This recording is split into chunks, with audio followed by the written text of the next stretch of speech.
Okey, Bismillahirrahmanirrahim. Assalamualaikum warahmatullahi wabarakatuh dan salam sejahtera. Cikgu ucapkan dekat semua anak-anak murid cikgu yang tengah tengok video ini. Okey, so sebelum kita mulakan, cikgu bagi tahu dulu kelas kita kali ini juga akan dijalankan macam minggu lepas, iaitu secara online melalui rakaman video ini. Dan untuk video ini, cikgu nak korang bagi perhatian dulu. Apa yang cikgu akan terangkan, korang hanya perlu tengok video ini sampai habis dulu. Okey, tengok dulu dan kemudian muka surat mana yang kena buat, cikgu akan guide korang. Cikgu akan bagi tahu. Untuk sekarang ni, tengok dulu video ni sampai habis. Okey, so kita terus masuk kepada topik yang akan kita belajar hari ini. Modul Geografi Tingkatan 3. Kita dah masuk bulan April 2020. Okey, bab 8. Kita akan belajar bab 8.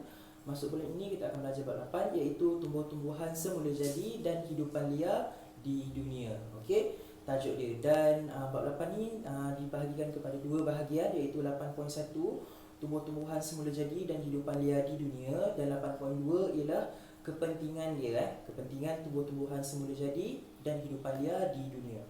Untuk sekarang ni cikgu akan cover 8.1 dahulu, 8.1 sahaja dulu. Itu pun cikgu rasa cikgu tak dapat cover semua sebab 8.1 tajuk dia agak panjang dan masa cikgu agak terhad untuk video ni. Okey, sebelum kita masuk slide ni, cikgu akan tunjuk peta dulu. Ini ialah peta. Ini ialah peta taburan tumbuh-tumbuhan semula jadi di dunia. Okey, ada 4 kawasan, iaitu kawasan hutan konifer, kawasan hutan daun luruh sederhana, kawasan hutan monsun tropika, dan yang terakhir sekali ialah kawasan gurun panas. Okey, ada 4 kawasan ni. Setiap kawasan ni ciri-ciri dia berlainan. Tumbuh-tumbuhan dekat 4 kawasan ni berlainan. Hidupan liar dekat 4 kawasan ni semua berlainan. Okey.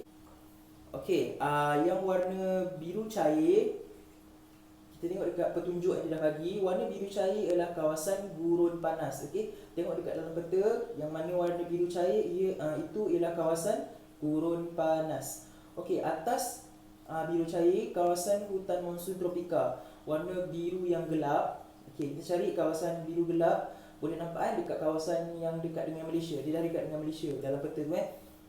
Ini ialah kawasan hutan monsun tropika. Kawasan dia sikit je. Kawasan yang ketiga ialah kawasan hutan daun luruh sederhana. Kawasan dia warna kelabu. Kita tengok dalam peta ada warna kelabu. Itu ialah kawasan hutan daun luruh sederhana. Dan yang terakhir sekali ialah hutan konifer, warna biru yang terang sikit. Ini ialah kawasan hutan konifer. Okey, kawasan hutan konifer yang kawasan dia besar tu.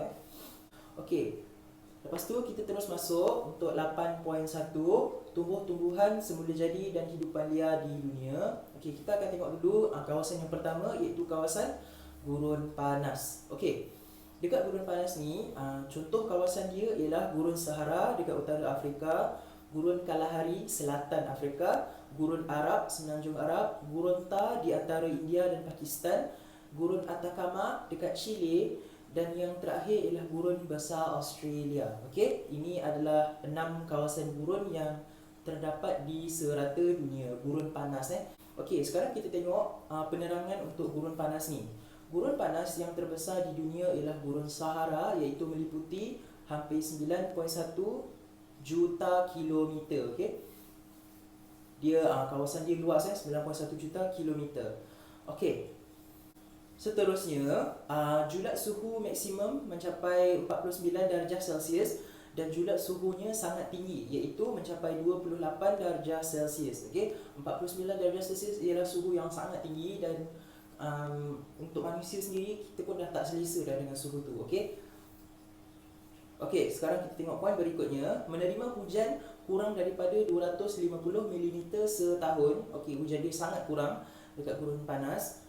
Yang keempat, suhu waktu siang sangat panas dan manakala suhu pada waktu malam sangat sejuk. Okey, dekat gurun panas, bila siang cuaca dia, bila panas dia sangat panas, bila sejuk dia sangat sejuk. Okey, kenapa benda ni terjadi? Sebab, okey, kita tengok poin berikutnya. Perbezaan suhu yang ketara dipengaruhi oleh faktor kekurangan awan. Okey, kekurangan awan kekurangan air menyebabkan pembentukan awan kurang. Okey, sebabkan dia dah cakap tadi hujan dekat kawasan gurun panas hanyalah 250 mm setahun, which is sangat-sangat sikit. Dan apabila air sikit dekat kawasan gurun panas, pembentukan awan pun kurang. Okey, jadi bila pembentukan awan kurang, cahaya matahari yang akan kena kepada permukaan bumi dekat kawasan gurun Sahara ni lagi banyak. Okey, sebab tak ada awan, betul tak? Bila tak ada awan, cahaya matahari kena direct dekat permukaan gurun Sahara ni. Jadi bila kena direct, dia jadi sebab itu yang menyebabkan suhu dia sangat panas. Sama juga waktu siang, waktu malam sangat sejuk sebab tak ada awan. Okey. Okey, so itu untuk ciri-ciri gurun panas. Lepas tu kita tengok slide berikutnya. Okey, ini ialah tumbuh-tumbuhan yang hidup dekat gurun panas. Okey. Keadaan ini tu maksudnya keadaan ini tu merujuk kepada kekurangan awan tadi. Keadaan ini menyebabkan tumbuhan semula jadi dan hidupan dia yang dapat menyesuaikan diri dengan keadaan panas dan kering atau xerophyte dapat hidup di gurun panas. Okey, disebabkan suhu yang sangat panas dan suhu yang sangat sejuk waktu malam ni, panas waktu siang, sejuk waktu malam, hanya terdapat beberapa jenis tumbuhan dengan hanya dapat beberapa jenis haiwan sahaja yang boleh menyesuaikan diri dengan keadaan ni. Okey. Antara tumbuh-tumbuhan semula jadi di kawasan ini ialah kaktus, rumput kasar, saman berduri dan pokok akasia bantut. Okey. Ini antara tumbuh-tumbuhan yang kita boleh jumpa dekat kawasan gurun panas ni. Okey. Ciri-ciri dia, okey. Kita tengok ciri-ciri tumbuhan semula jadi ni. Apa ciri-ciri yang diorang ada untuk survive dekat gurun panas ni? Okey, yang pertama ciri-ciri dia tumbuhannya tahan panas. Contohnya rumput esparto dan kaktus prickly pear. Okey. Lepas tu ciri dia yang kedua ialah tumbuhannya berakar panjang dan merebak untuk mencari sumber air jauh ke dalam tanah seperti samun, creosote dan acacia. Okey. Ini dia bagi tahu yang akar tumbuh-tumbuhan ini dia panjang, okey, dan dia merebak supaya diorang boleh mendapatkan sumber air walaupun sumber air itu jauh dekat dalam tanah. Yang ketiga, terdapat tumbuhan berkulit tebal seperti serta berdaun kecil, berkilat atau berlilin, liat dan berbulu seperti tumbuhan creosote dan bertujuan untuk mengurangkan kehilangan air melalui proses transpirasi. Okey, apabila permukaan diorang bila kulit diorang tebal, okey, bila daun diorang ada berlilin, jadi apabila permukaan daun diorang ni berlilin, jadi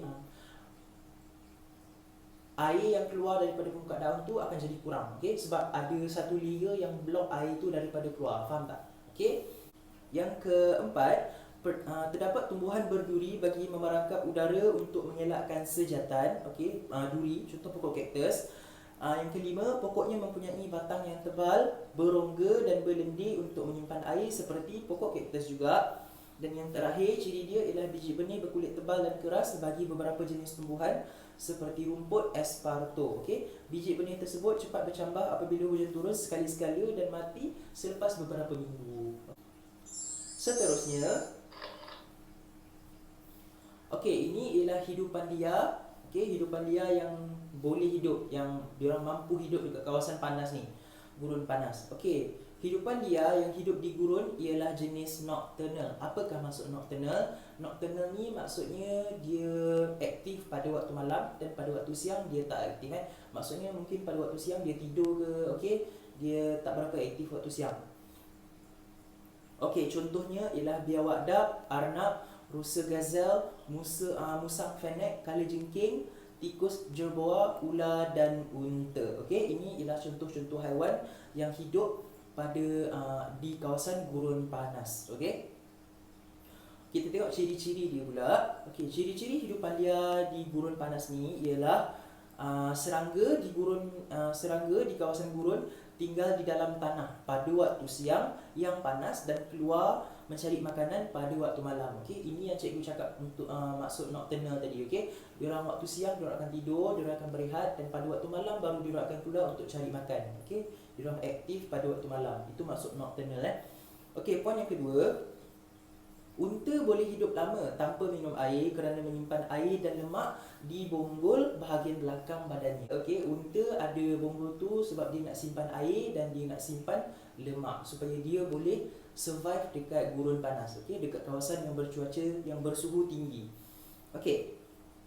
Yang ketiga, cicak pula mempunyai badan bersisik untuk mengurangkan kehilangan air. Okey. Rusa gazelle berkaki panjang dan dapat berlari jauh untuk mencari makanan. Tikus jerboa hidup di dalam tanah dan menutup lubang pada waktu siang untuk mengelakkan panas. Dan yang terakhir ialah musang fennec. Musang fennec ni ialah musang yang ada telinga besar. Musang fennec bertelinga besar yang berfungsi untuk mengurangkan suhu badan. Okey. Ini kalau kita tengok setiap haiwan ni ada diorang punya ciri-ciri yang tersendiri untuk survive dekat kawasan panas tu. Okey, kita tengok kawasan yang seterusnya iaitu hutan monsun tropika. Okey, hutan monsun tropika ni kita tengok penerangan dia. Hutan monsun tropika tumbuh di kawasan beriklim monsun tropika di Myanmar, utara Thailand, Vietnam, Kemboja, Laos, selatan Indonesia, Bangladesh dan juga tenggara Brazil. Okey, ini kawasan-kawasan dia. Lepas tu kita tengok kawasan hutan ini menerima hujan tahunan antara 1000 hingga 2000 mm dan mempunyai suhu tahunan antara 1000 hingga 2000 mm setahun dan mempunyai suhu antara 21 darjah Celsius hingga 30 darjah Celsius. Lepas tu kita tengok yang ketiga, kawasan hutan ini mempunyai 2 musim dalam setahun iaitu musim lembap dan juga musim kering. Ada 2 musim musim lembap, musim kering. Okey, kita tengok ciri-ciri tumbuhan dia terus. Ciri-ciri tumbuhan semula jadi di hutan monsun tropika ini ialah yang pertama, tumbuhannya berupaya hidup pada musim kering. Okey, pokok-pokok tumbuh sederhana padat, maksudnya pokok-pokok dia tak tumbuh rapat-rapat sangat. Okey, maksudnya ada jarak lah antara setiap pokok-pokok tu, dia tak terlampau padat. Pokoknya berkayu keras dan mempunyai minyak dan getah yang melindungi pokok daripada perebutan. Okey. Pokoknya berdaun lebar dan tumbuh tinggi sehingga mencapai ketinggian 30 meter dan banyak ranting berbanding dengan hutan hujan tropika. Misalnya pokok jati, pokok penaga, cendana, salin kain, pedauk, mahagani dan juga pinkado. Okey. Ini ialah pokok-pokok yang hidup dekat kawasan hutan monsun tropika. Okey. Nama-nama ni cikgu nak korang ingat, okey.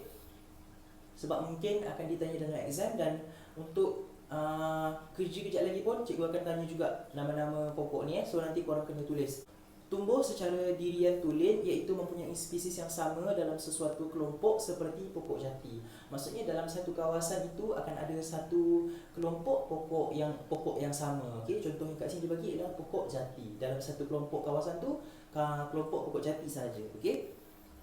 So itu untuk ciri tumbuhan. Okey, ciri tumbuhan yang seterusnya ialah dia meluruhkan daun pada musim kering iaitu antara bulan November hingga bulan Januari. Okey, pada antara bulan November dengan Januari ni diorang meluruhkan daun. Diorang meluruhkan daun pada musim kering untuk mengurangkan kehilangan air dalam cuaca yang panas. Kenapa dia cakap digugurkan daun tapi boleh kurangkan air? Sebab apabila daun diorang gugur jatuh dekat tanah, diorang punya daun-daun kering tu akan tutup permukaan tanah, betul tak? Apabila permukaan tanah ditutup, jadi air tak dapat nak disejat kepada permukaan, jadi air akan terperangkap dalam permukaan tanah. Okey, mungkin akan ada yang air yang tersejat, tapi apabila ada daun ni penyejatan air tu jadi kurang lah. Okey, sebab itu diorang tumbuh-tumbuhan ni dia gugurkan daun untuk elakkan pengurangan kehilangan air. Okey. Yang kedua, pancaran matahari sampai terus ke permukaan bumi menggalakkan pertumbuhan pokok dan semak di lapisan lantai hutan seperti pokok paku pakis, semak samun, palma buluh dan juga tumbuhan liana. Okey, seterusnya kulit pokok yang tebal dan kasar melindungi pokok daripada kepanasan dan kekeringan musim kering, manakala akarnya pula menyerap air di bawah tanah. Antara pokok jenis kayu keras ialah jati, cendana dan penaga yang membekalkan sumber kayu kayan. Okey, pokok-pokok ini yang banyak digunakan dalam buat perabot ke apa-apa saja produk kayu kayan. Okey, pokok-pokok 3 pokok ni dia banyak memberi sumbangan. Okey. Lepas tu itu untuk tumbuhan. Okey, kita dah cover untuk tumbuhan dan sekarang kita tengok untuk hidupan liar dekat hutan monsun tropika pula. Okey, hidupan liar yang hidup di hutan monsun tropika ini ialah gajah, rusa, harimau, ular, buaya, cepelai, badak sumbu, monyet dan pelbagai jenis burung. Okey, ini ialah hidupan liar yang hidup dekat hutan monsun tropika. Apa ciri-ciri hidupan liar ni? Okey, kita tengok. Ciri-ciri hidupan liar di hutan monsun tropika ialah mereka ni berbulu nipis untuk menghadapi suhu persekitaran yang panas. Okey. Okey, yang kedua, berkulit kedut untuk mengelakkan kehilangan air daripada badan. Yang ketiga, berbadan besar bagi mamalia yang memburu. Contoh yang dibagi dekat situ, harimau lah, betul tak? Harimau kan pemangsa, jadi dia memburu. Okey, harimau kan mamalia, so dia mamalia yang besar dan dia memburu. Okey. Yang keempat ialah berwarna terang dan bunyi nyaring untuk menyesuaikan diri dengan persekitaran yang cerah. Okey. So itu ialah hutan monsun tropika. Okey, so cikgu akan cover sampai hutan monsun tropika sahaja dulu sebab masa kita terhad. So sekarang ni cikgu akan bagi tahu muka surat mana yang kita kena buat untuk video kali ini. So tengok modul yang dah dibagi. Cikgu minta, okey, ini ialah modul yang dah dibagi dekat korang. Ini dalam bentuk soft copy yang cikgu ada. Jadi cikgu nak korang buat muka surat 1 ni, muka surat 2 gambar-gambar ni, muka surat 3 ada 4 jadual, betul tak? Gurun panas, hutan monsun tropika, hutan daun lurus sederhana dan hutan konifer, betul tak? Cikgu nak korang isi untuk gurun panas dengan hutan monsun tropika sahaja dulu. Okey, isi untuk 2 tu sahaja dulu. Yang bawah tu tak payah. Okey. Lepas tu cikgu nak korang buat muka surat 4 dengan 5 juga. Muka surat 4 dengan muka surat 5. Okey. Tapi muka surat 4 dengan 5 ni korang hanya fokus kepada gurun panas dengan hutan monsun tropika tu sahaja. Okey. Yang hutan daun lurus sederhana dengan hutan konifer tu tinggalkan dulu. Kita akan bincang untuk next class nanti Itu sahaja dulu. Okey. So cikgu rasa sampai sini sahaja dulu kita punya kelas online kali ini. InsyaAllah kita akan bertemu dalam video akan datang. Dan cikgu doakan kesihatan korang sentiasa lah. Okey, jaga kesihatan kat luar sana. Assalamualaikum dan salam sejahtera.